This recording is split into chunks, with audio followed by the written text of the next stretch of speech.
Ce sera plus simple et plus sympa, et puis on va se tutoyer, non? Être dans l'évolution permanente, c'est-à-dire il faut faire une cuisine au goût du jour sans pour autant être dans une cuisine surfaite et puis gardée. Voilà, des bonnes choses, des bons produits, des produits locaux et tout ça mis en avant juste par le produit en lui-même.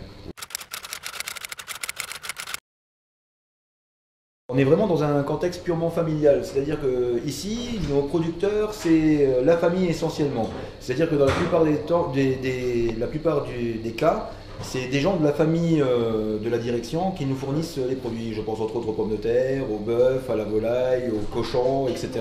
Donc c'est du local, du 100% local et dans la mesure du possible que des produits qu'on peut tracer.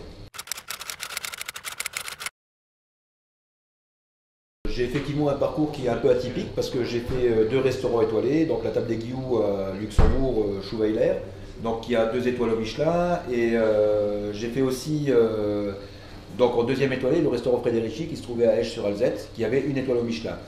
Ensuite j'ai pris un établissement associé avec quelqu'un pendant une dizaine d'années où j'étais à mon compte sur le secteur de Thionville. Et enfin donc je viens chez Fourche et Fourchette pour une nouvelle aventure bistronomique.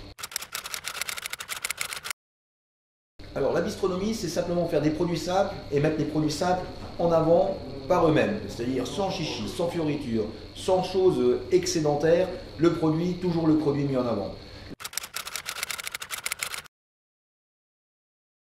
L'aventure bistronomique à l'Anguillan, c'est faire quelque chose de différent, faire quelque chose qui n'existe pas. Donc quand on fait le tour de l'Anguillan, c'est une belle petite ville, et c'est une jolie petite ville où ce genre de restauration n'existe pas, et la nouvelle aventure, c'est vraiment ça. Alors c'est quelque chose à la fois de très français, mais tu me parles des bodegas, c'est vraiment un bel exemple, parce que le bodega, c'est quoi? C'est la convivialité, la famille, l'esprit de se retrouver autour de choses simples et bonnes. Et ben voilà.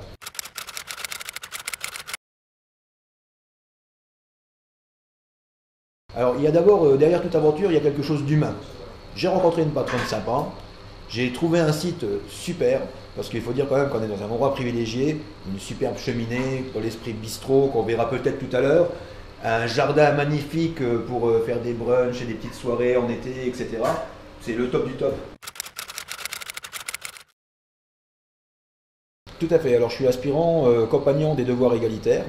Donc la philosophie des compagnons, c'est simplement transmettre ce que l'on sait déjà et surtout être ouvert à apprendre de nouvelles choses.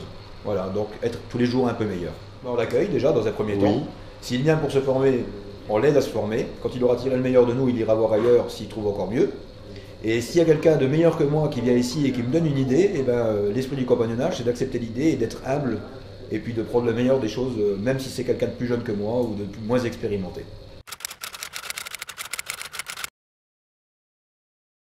Ben, les clients nous le diront par la suite et on a hâte de les recevoir et de leur faire partager le meilleur de ce qu'on peut leur proposer.